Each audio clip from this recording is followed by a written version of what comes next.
एक शाम प्राची टीवी पर सीरियल देख रही होती है। तभी उसकी सास वहाँ आती है। अरे सीरियल में तो ऐसे मग्न है जैसे आज रात का खाना पड़ोसी आकर बनाएंगे। मुझे पता ही नहीं था आपने अपने बेटे की शादी पड़ोस में भी की हुई है। हैं? मतलब? मतलब इस घर में सारा काम बहू ही करती है, आप तो सिर्फ खर्राटे मारती हैं। अच्छा जी, फिलहाल तो तुम आराम फरमा रही हो, चलो जाओ, ये मेरे टीवी देखने का समय है। आहा, इसीलिए मुझे भगाया जा रहा है। सॉरी, अब तो बिल्कुल नहीं जाऊंगी। प्राची की इस बात पर दोनों सास बहू के बीच टीवी रिमोट के पीछे बच्चों जैसे छीना झपटी शुरू हो जाती है, जिसके बीच श्लोक भी काम से घर वापस आ जाता है। आज मेरी चूहे बिल्ली की जोड़ी किस बात पर झगड़ रही है? अरे तेरे बीवी मुझे टीवी ही नहीं देखने दे रही। अरे तुम्हारी मम्मी मुझे खाना बनाने के लिए फोर्स कर रही है। अरे वाह, ऐसे बेतुके रीजन पर तो बच्चे भी झगड़ा नहीं करते। अरे मुझे कुछ मत बोल, सब इसने ही शुरू किया है। हाँ हाँ, जैसे आप तो बहुत दूध की धूली है ना। अरे बस दोनों चुप। प्राची जाओ, खाने की तैयारी करो।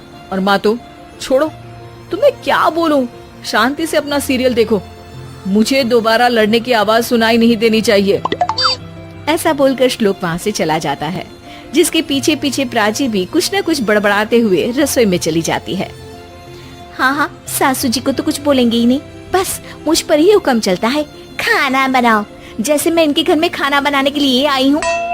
इसी तरह शाम बीतती है और रात को श्लोक और प्राची की सास खाना खाकर सोने चले जाते हैं, लेकिन प्राची गुस्से में कुछ खाए बिना काम में ही लगी रहती है। इस घर में किसी को घंटा फिक्र नहीं पड़ता, मैं खाऊं या भूखी रहूं।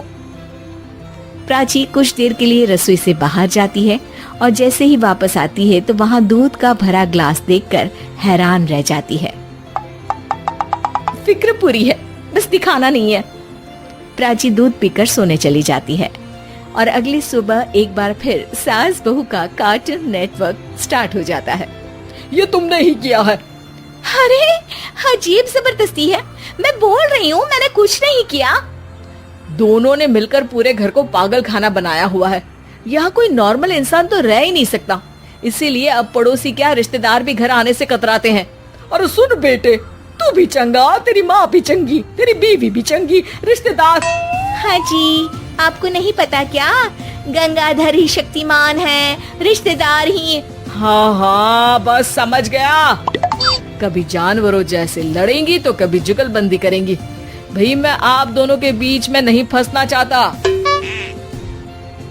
सास बहू की इस मनमौजी जोड़ी से परेशान होकर श्लोक अपना सिर खुजलाता वहाँ से चला जाता है। चलो अब मैं भी कीर्तन में जा रही हूँ। इस पर जैसे ही सास कमरे में अपना पर्स लेने जाती है तो वहाँ नाश्ते की प्लेट रखी देख मुस्कुराने लगती है और नाश्ता करके घर से बाहर निकलते हुए कुछ पैसे टेबल पर रख जाती है, जिसके कुछ देर बाद सिलेंडर वाला घर आता है।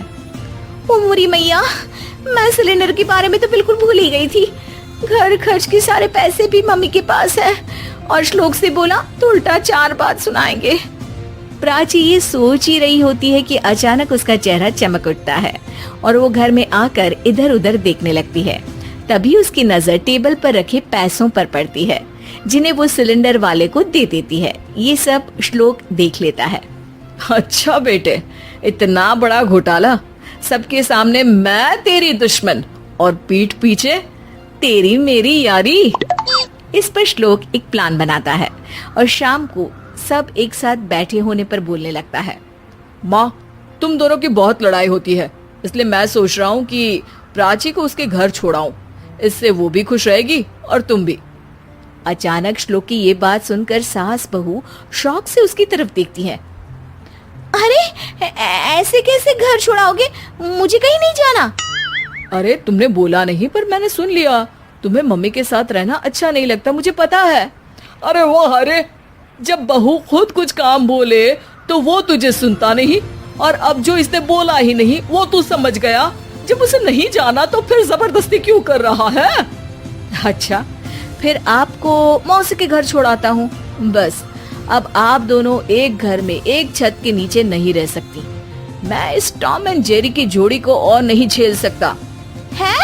ऐसे कैसे नहीं रह सकते? तुम्हें इतनी दिक्कत है तो तुम्हारा बोरिया बिस्तर पैक कर देती हूँ, लेकिन मम्मी जी कहीं नहीं जाएंगी।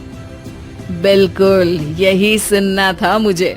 अगर दोनों में इतना ही प्यार है फिर हर वक्त ये लड़ाई का नाटक क्यों करती हो? देखा मैंने कैसे माँ किचन में दूध रखती है और तुम उनके लिए कमरे में नाश्ता रखती हो, और कैसे वो पहले ही तुम्हारी दिक्कत समझकर घर में पैसे रखकर बाहर जाती है। अरे भाई, इतना ड्रामा तो डेली सोप में भी नहीं होता जितना तुम दोनों ने इस घर में फैलाया हुआ है। तू हमें टॉम एंड जेरी बोलता है ना, तो याद कर वो दोनों भी एक दूसरे को बाहर वालों की बुरी नजर से बचाने के लिए हमेशा सबके सामने लड़ते थे, लेकिन अकेले में दिक्कत के समय मदद भी तो करते थे। बस हमारा रिश्ता भी कुछ ऐसा ही है। और वैसे भी अगर सास बहू में तू मैं नहीं होती तो दुनिया वालों को कहानियां कैसे मिलेंगी?